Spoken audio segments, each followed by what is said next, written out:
Olá pessoal, tudo bem com vocês?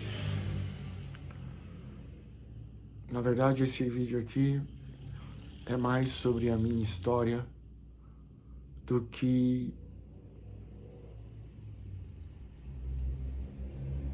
eu possa ensinar, ou a minha história possa ensinar vocês. Eu tenho quase 50 anos, sou filho de operários humildes e a minha vida nunca foi fácil. Minha vida nunca foi fácil. Eu nasci de 8 meses, tenho uma deficiência física, da qual eu luto todos os dias.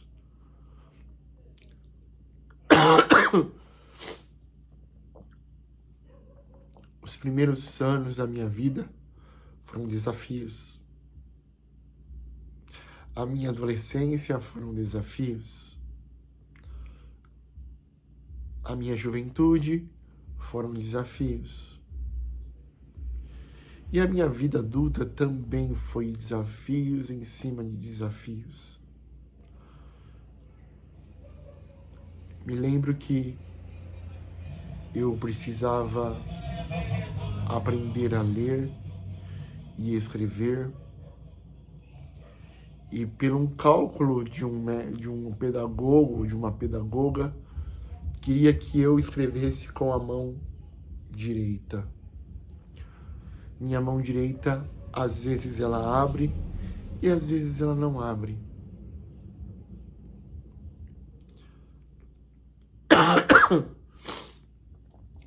Então, aos 7 anos,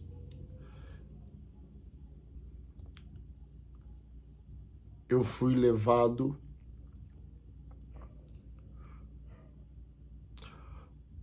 a uma classe especial.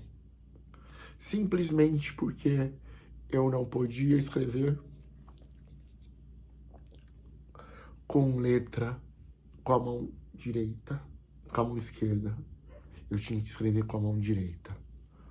Eu não sei qual ideologia tinha a professora, mas isso me trouxe transtornos.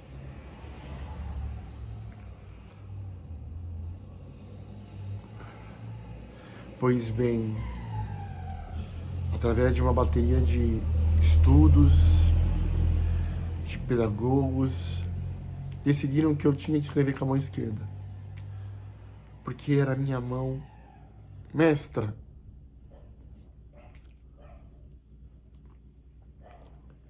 E assim eu escrevi com a mão direita. Não bastasse isso,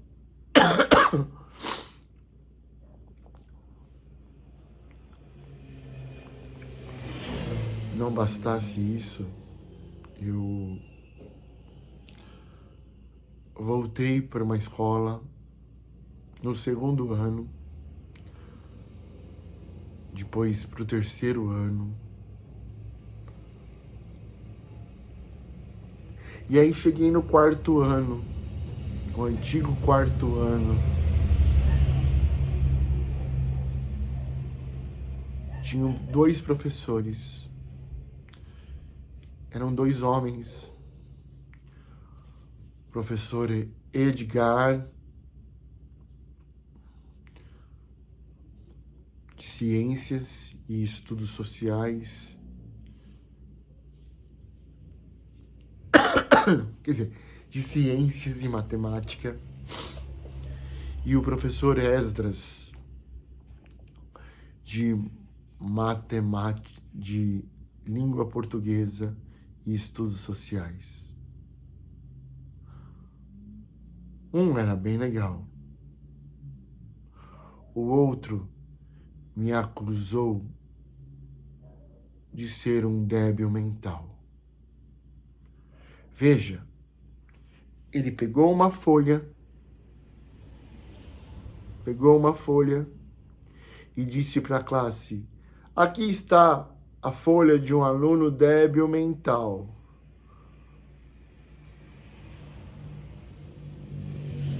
Veja, eu estava aprendendo a escrever. E de repente, esse professor disse que eu era um débil mental. Naquele momento, a minha única saída era fugir. Fugir. E eu inventei um negócio para minha mãe, já que nós já estávamos de mudança para um bairro diferente. Mãe, não quero estudar mais na cidade. Quero estudar perto de casa. Vamos economizar no dinheiro do ônibus. E assim eu parti.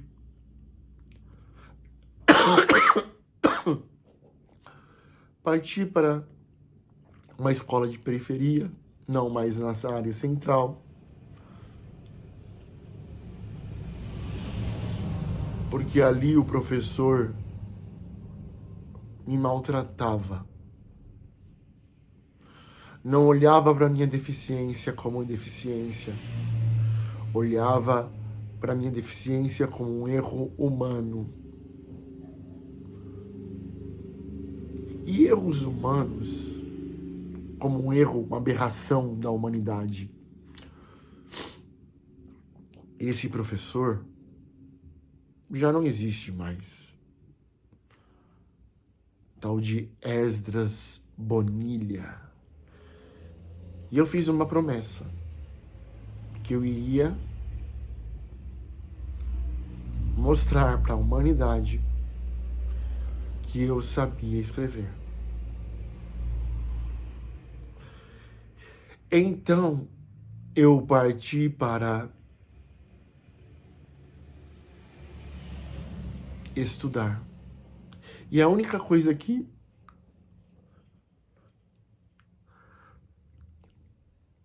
me dava alegria era a religião. Era Jesus. E aí virei um religioso.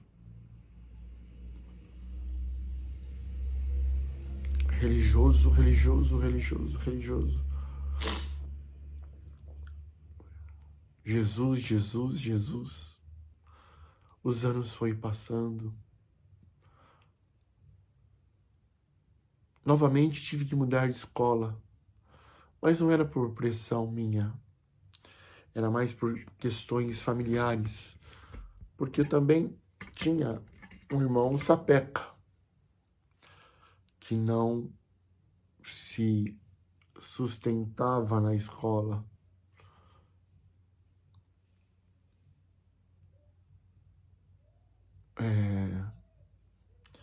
Parti para outra escola. Essa minha outra escola, eu encontrei professores e professoras que me ajudaram muito. Professores que me ensinaram a amar a história, me ensinaram a amar as artes, mas faltava algo. Eu queria escrever bem. Hoje eu posso escrever qualquer coisa, mas alguns anos atrás eu não conseguia. Hoje eu sei escrever bem, corretamente, perfeitamente, de modo culto e de modo normal. Mas, alguns anos atrás, isso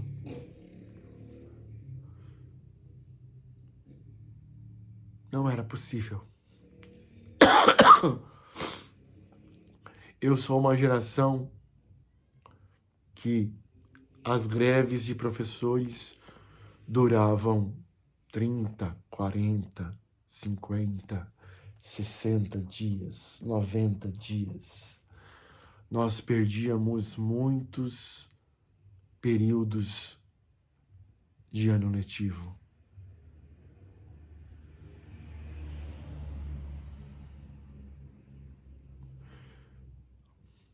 E assim eu caminhei. Graças ao bom Deus, a minha parte criativa e a minha parte lógica foram aperfeiçoadas. Coloquei tudo na religião. Tudo. Coloquei a minha esperança na religião. Em Jesus. Quando eu falo religião, é porque eu estou separando a figura Cristo das religiões, das denominações existentes no Brasil. E eu vou falar um pouquinho mais daqui a pouco.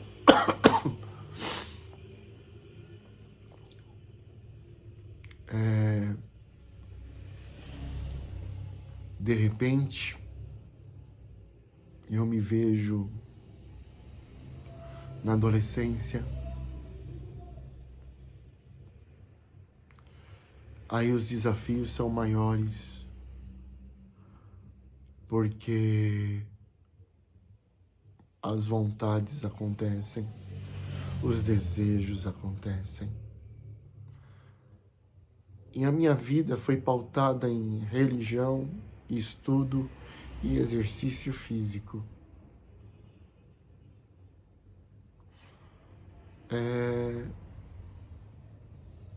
Eu estou fazendo esse vídeo porque eu não quero ir no psicólogo, mas eu quero deixar registrado tudo que eu sou.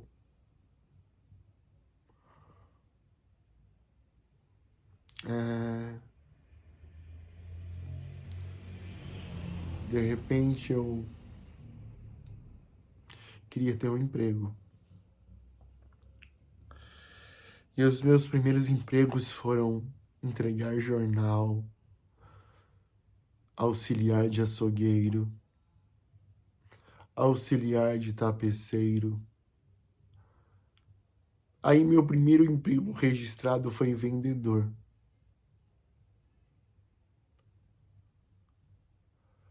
Vendedor. Mas eu não era vendedor. Eu era um comunicador. Eu gostava de me comunicar. Eu gostava de coisas criativas. Eu gostava de coisas que envolvessem a arte, que envolvessem a cultura, que envolvessem o lazer, que envolvessem a história. E aí, eu passei a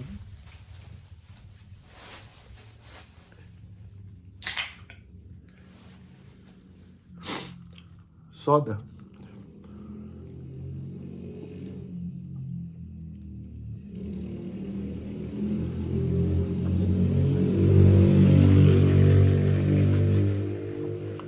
Eu passei a explorar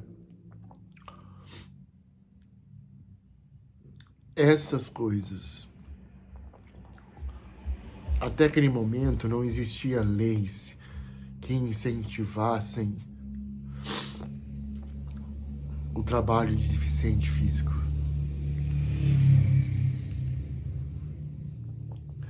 Tentei inúmeras vezes empregos, mas nenhum deles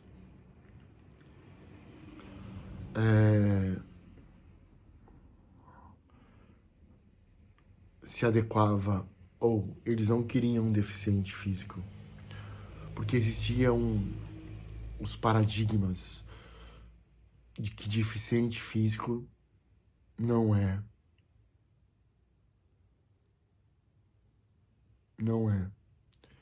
eficiente. Deficiente físico não é eficiente. Isso me causou muitos problemas até que a lei de deficiência física fosse aprovada e as empresas passassem a, por lei, contratar deficientes físicos. Mas até isso acontecer, muita coisa eu sofri.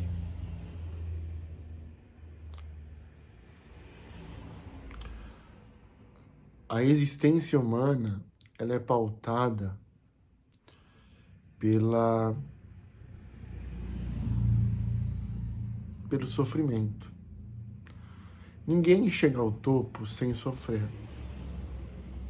Pois bem,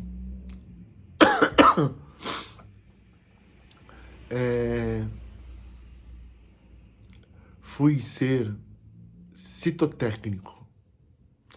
Meu padrinho, meu tio, me arrumou o meu primeiro emprego.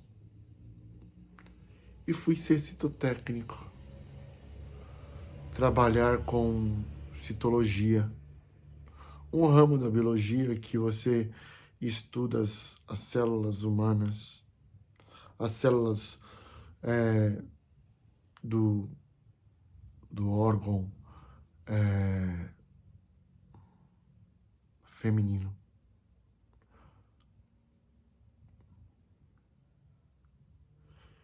E aí,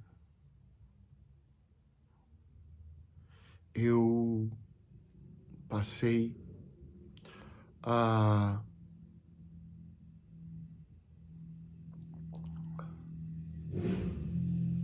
fazer isso. Só que em toda a minha vida estava pautada na religião.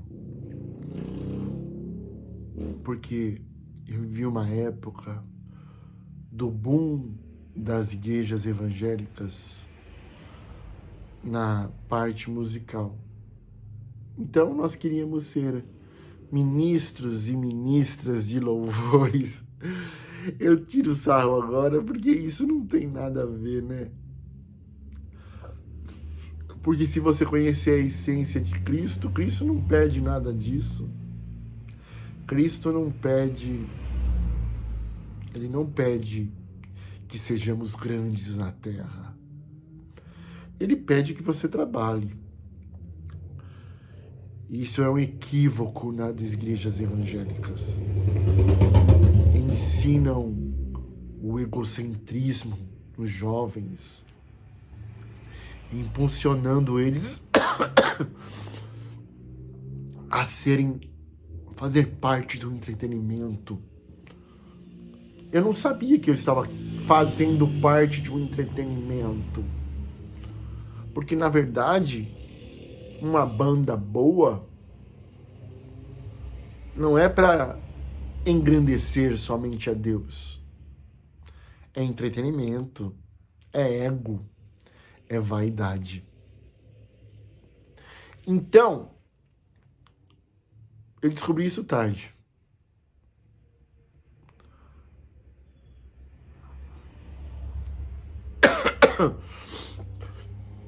O coral da igreja é entretenimento, certo?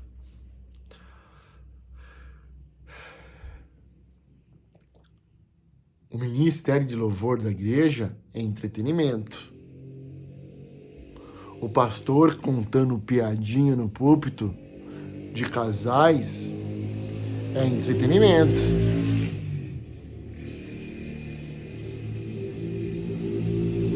Ora, se eu preciso de entretenimento na igreja,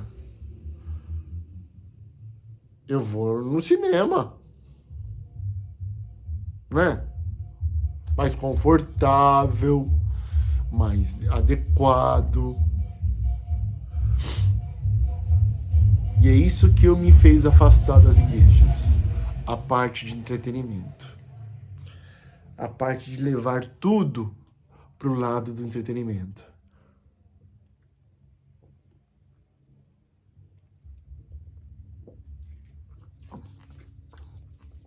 Ó, Ambev, quiser me patrocinar, tá? Eu aceito. É o melhor refrigerante do mundo. Soda, limonada.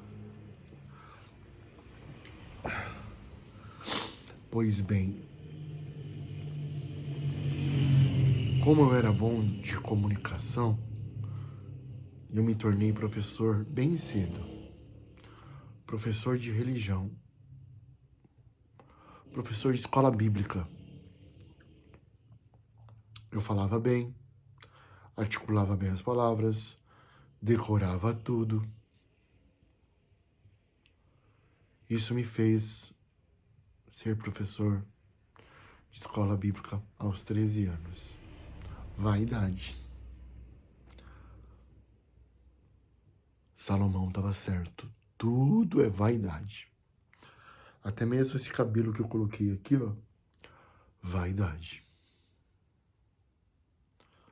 Vaidade.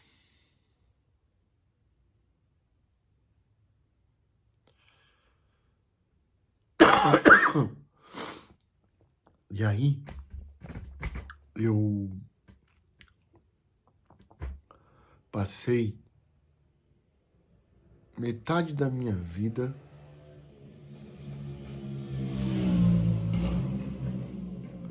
29 anos buscando algo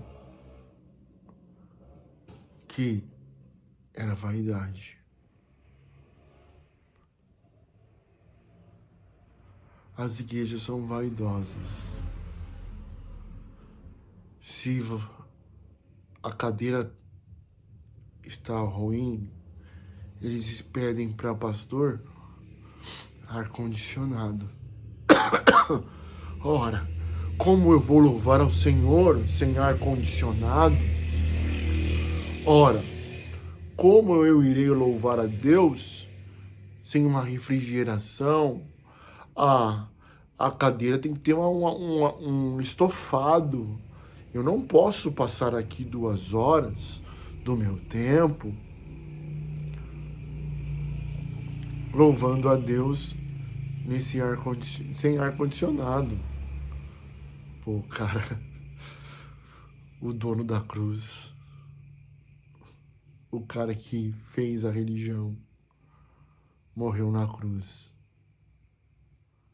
sem aparência e sem formosura, como diz a Bíblia. E agora você quer o conforto, meu filho? Tá tudo errado. Por isso que eu rejeito as denominações evangélicas. Algumas. Pois bem, já era 25 anos, 23 anos, 21 anos eu tinha. Eu precisava fazer alguma coisa. Eu já tinha terminado o colégio de eletrônica, porque meu pai queria que eu fosse técnico em eletrônica.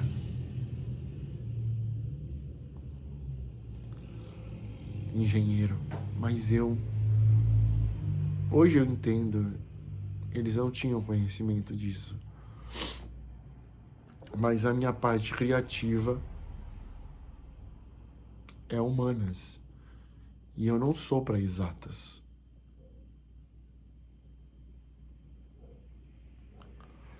De repente,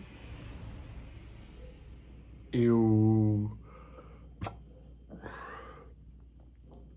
conheço o Instituto Cristão de Pesquisas, que é um outro capítulo à parte. Vou lá fazer um teste para trainee. Impulsionado pelo seu líder, vou fazer faculdade de jornalismo. Mas veja, naquele momento, eu tinha muitas e muitas dificuldades na escrita.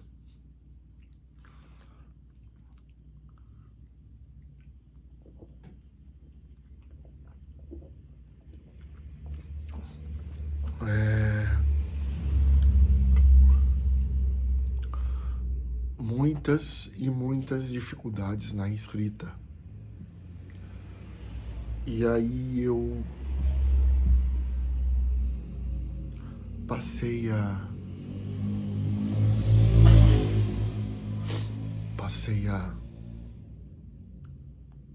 ser incentivado por eles para fazer faculdade. Fui fazer faculdade de comunicação social. Um pobretão fazendo jornalismo. Me apaixonei por jornalismo. E ainda sou apaixonado por jornalismo. Porque eu acho que é uma profissão onde você vê várias situações da sociedade. E acabei de fazer a faculdade. Fiquei devendo faculdade. Graças à minha ex-mulher, que me ajudou, eu consegui pagar. Foi graças a ela. Ela me ajudou. Ela me ajudou. E isso eu devo a ela. Ela me ajudou demais. Me perdoa, por favor, Keila. Me perdoa.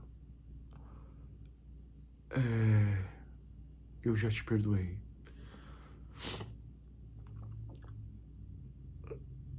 E de repente, eu me vejo fazendo faculdade. Foi difícil, tinha muitas dificuldades, era pobre.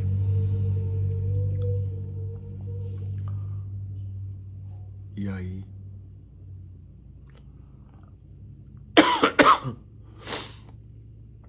aí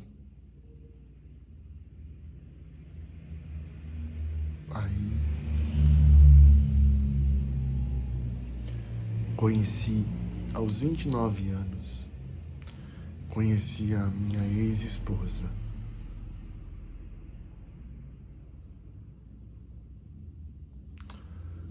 Keila. Foi um furacão. Foi um amor avassalador.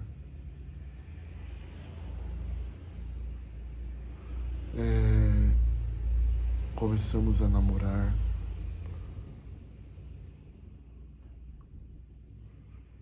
Ela tinha um bebezinho lindo chamado Gustavo, meu filho mais velho.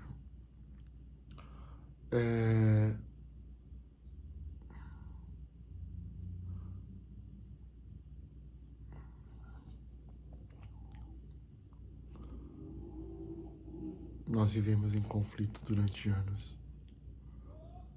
Muitos e muitos e muitos anos. Conflitos horríveis.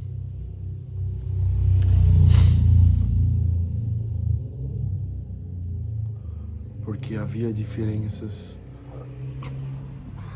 muito grandes da minha forma de pensar, da forma dela de pensar.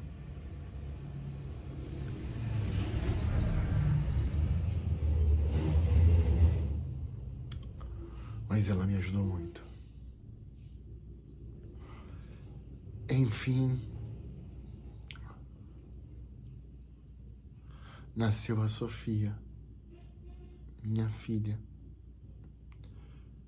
minha única filha, junto com o Gustavo. Eu tenho 2 filhos.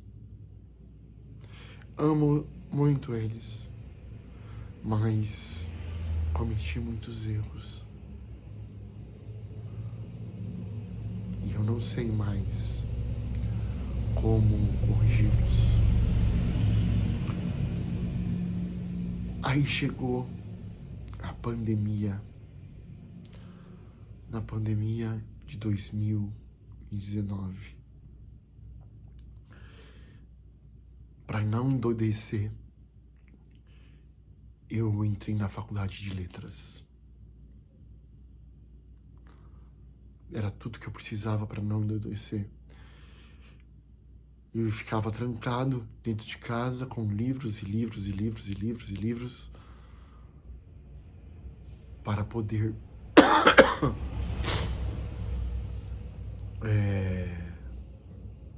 estudar. Mas nessa altura eu tinha sanado as minhas questões de redação e escrita. Já era um expert em ler e escrever. E já estava no SESC há mais de 12 anos.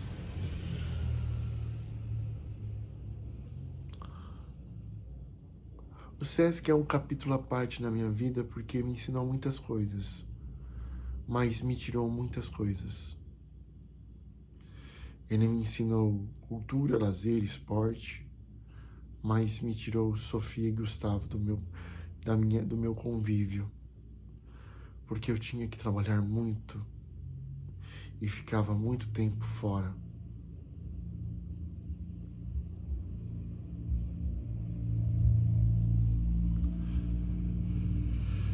Ficava muito tempo fora de casa por causa do SESC.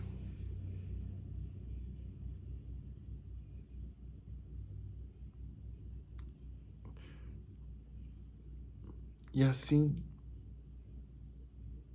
chegou agora esse momento de 50 anos, aonde eu estou sozinho, morando sozinho, tentando me reencontrar comigo e com os meus desafios.